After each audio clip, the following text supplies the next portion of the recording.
दिवसांपासून राज्यातील नागरिकांना प्रचंड उन्हाचे चटके आणि असह्य उकाडा सहन करावा लागत आहे। पुढील 2 दिवस विदर्भातील हवामान विभागाचा इशारा काय ते आज आपण जाणून घेऊयात।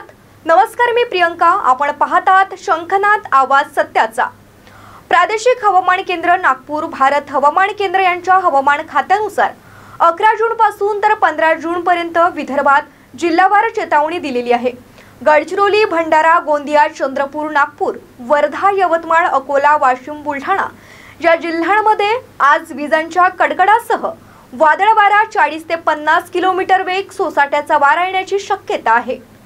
गडचिरोली, गोंदिया, भंडारा, नागपूर, चंद्रपूर या ठिकाणी आज पावसाचे वितरण तुरळक आहे, तर वर्धा, अमरावती, अकोला, वाशिम, बुलढाणा, यवतमाळ या ठिकाणी विरळ असण्याची शक्यता वर्तवण्यात आली आहे। 12 जून रोजी गोंदिया, भंडारा, नागपूर या भागात तुरळक असणार, तर गडचिरोली, चंद्रपूर, वर्धा, यवतमाळ, अकोला, बुलढाणा या भागात पाऊस विरळ असण्याची शक्यता नागपूर विभागानं वर्तविली आहे। तर 13 जून रोजी नागपूर, गडचिरोली, गोंदिया, भंडारा, अकोला तुरळक, तर चंद्रपूर, वर्धा, वाशिम, यवतमाळ, बुलढाणा या ठिकाणी पाऊस विरळ असण्याची शक्यता वर्तवण्यात आली आहे।